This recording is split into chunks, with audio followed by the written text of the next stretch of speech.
Okay, I'm Corey Jensen. I'm the National Register Coordinator for the Utah State Historic Preservation Office.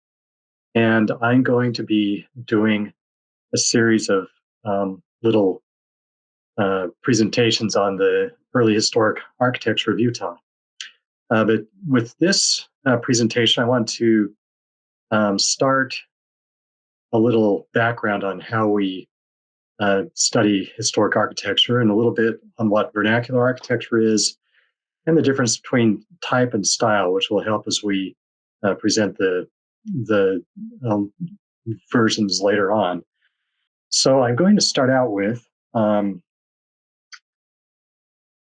nice shot of some early buildings in Utah. Much of Utah's early architecture might not be easily recognized as early by people who pass by these buildings every day because maybe they've been altered or added to or just changed in various ways. They may look like they're historic, but maybe don't know how old they are. And hopefully, after you see these series of videos, you'll understand the architecture better and be able to pick them out as you walk through your neighborhood. Interestingly, there are characteristics exhibited in these buildings that can provide clues as to the era when they were constructed.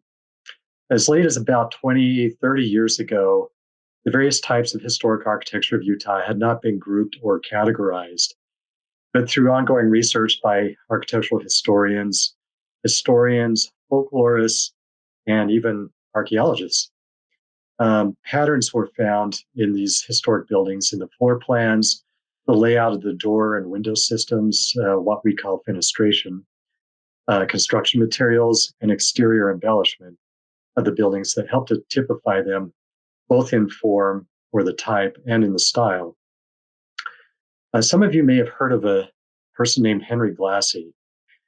Glassy is a renowned folklorist who helped pioneer the study of what we call vernacular or folk architecture, especially here in the United States.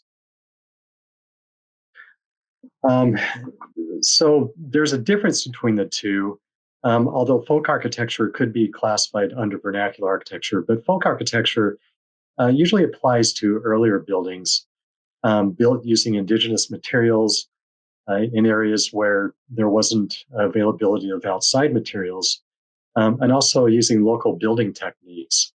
And these techniques may have been passed on from one person to another, either from family members or neighbors.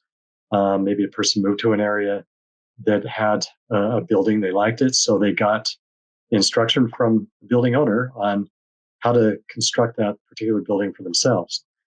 That would be considered a folk architecture. It's pretty finite in its location and the influences on it. Vernacular architecture, on the other hand, is what we would describe as being the common or everyday architecture for a given area. Depending on the region, it could be the folk architecture, but more than likely, it's anything that is common to a particular area. So this could be strip malls, mobile homes, and architecture like that. Henry Glassy came up with a concept that he called the pattern of diffusion. And this is where the infusion is where ideas are passed on from one area to another. And so you can see in this map, this is taken from his book, Patterns of Material Culture from the Eastern United States. And you can see little nodes and there's arrows going out from them. And then they recombine in areas further west. This follows migration patterns and also architectural influences. So with diffusion, an idea may come from one place and is taken by the person leaving that place and moving to another one and taking that idea and building their architecture based on what they knew from their previous home. However, they may meet up with somebody else from a different portion of the country, and those ideas will combine, and then somebody may take those and carry those and combine the two ideas. This is kind of what happened in Utah. Research and documentation in Utah has found that most of the various types and styles of architecture found here are based on those found in other parts of the country, uh, specifically where Mormon converts came from, areas like Nauvoo, Illinois, other Midwestern cities, and also the New England and Northeastern states, and also a little bit from the Mid Atlantic and the Southern states, but mostly from the Northeast. And they adapted these ideas when they constructed their homes here. So this clearly shows that pattern of diffusion. So when these patterns and styles are transplanted to a new area, in this case in Utah, the ideas take on a local or vernacular characteristic. Through the use of available indigenous materials and adopted building techniques, as well as locally feasible building methods, the early settlers here made the architecture ubiquitous to this area, with some minor design changes, of course, to adapt for the climate and, of course, available materials. I said we were going to focus on the era from 1847 to 1880, since this is when the largest gathering to the territory took place, and is the time when folk architecture was most prevalent here. Following this era, architecture became more nationalistic, meaning that the design of the new houses here might look similar to those of a house from somewhere else in the country, say St. Louis or Chicago or Baltimore, New York, somewhere like that. One reason for this, and probably the main reason, of course, is that the railroad came here to Utah with the combining of the transcontinental lines at Promontory in 1869.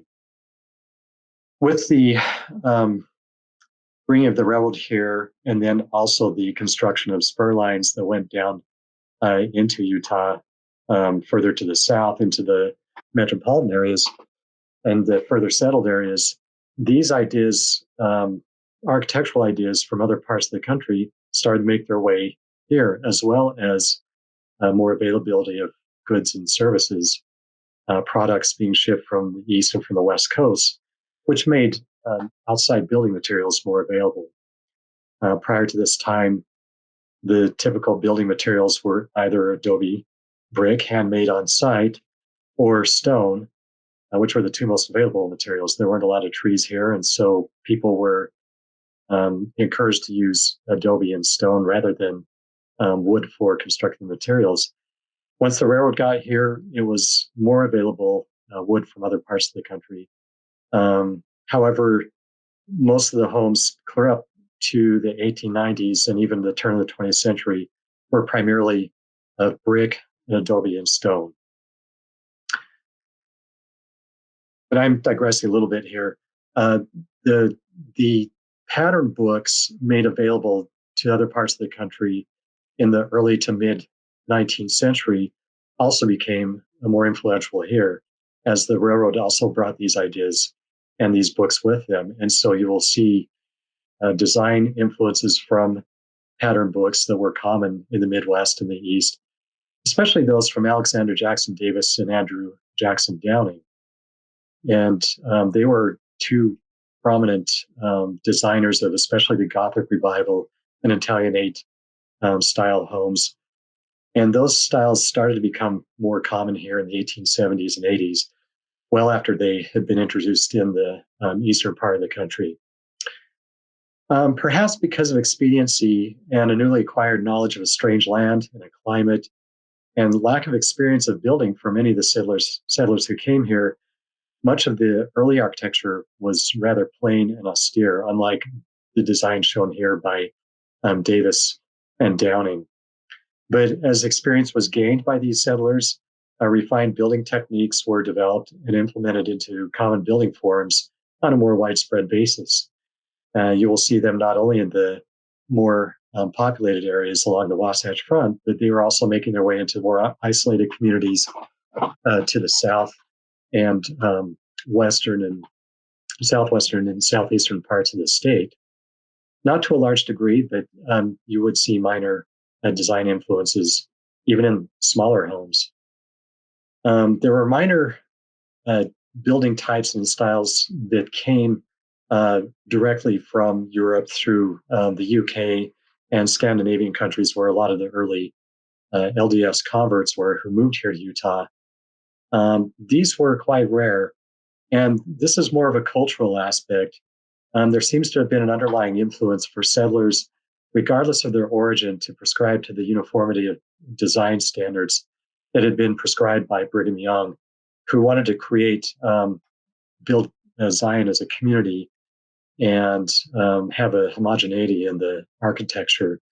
So these influences that came from outside of the, I guess, more of the American influence were discouraged, and most of the builders built in more American styles.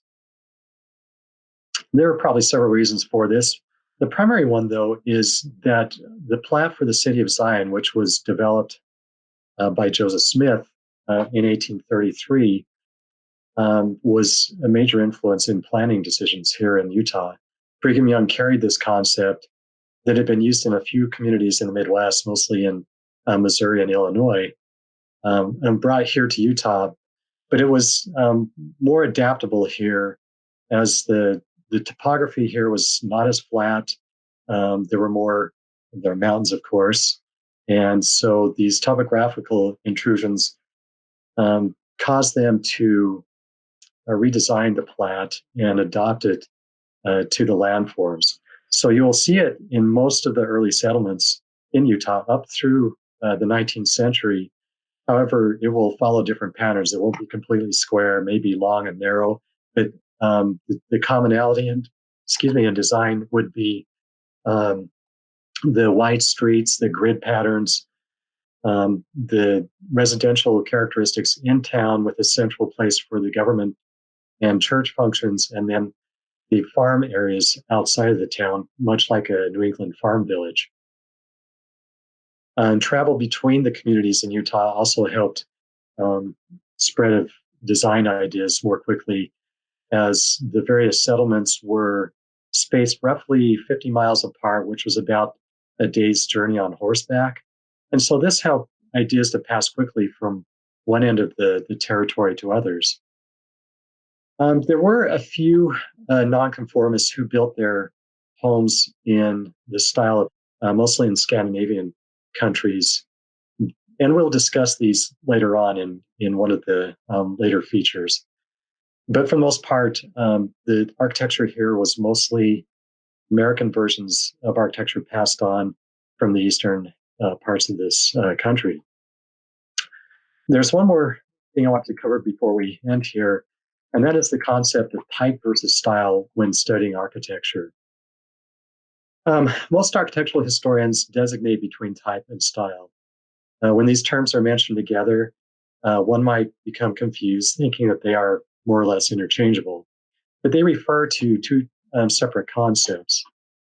Basically, the building type or the form is that which is constant from building to building and is considered a primary characteristic. Um, the rule of thumb that we use is as a primary characteristic is that determines a building's type is the main level floor plan, and that is the size of the rooms, their correlation to each other, and how they're arranged in the building form. It's difficult to determine the type of a building when all one can see is the exterior, but there are external distinguishing characteristics that can provide a clue to the interior plan. These include door window layout, or what we describe as the fenestration of the building, the placement of the chimneys, and perhaps the overall building form on the outside. And as we get into the various kinds of architecture, we'll describe these exterior characteristics, which can identify the interior floor plan. On the other hand, the building style is determined by items such as the applied decorative architectural elements on the outside and construction embellishment techniques. These are all considered secondary characteristics. Thus, a building of a particular type could fit into various style categories depending on how it is embellished. It should be noted that there are a few examples out there that do not conform to any particular category of type or style and may be considered vernacular derivations of commonly known types. So we'll end here with that brief introduction on architecture and how we study it, and hope to see you on future presentations of Utah's early architecture.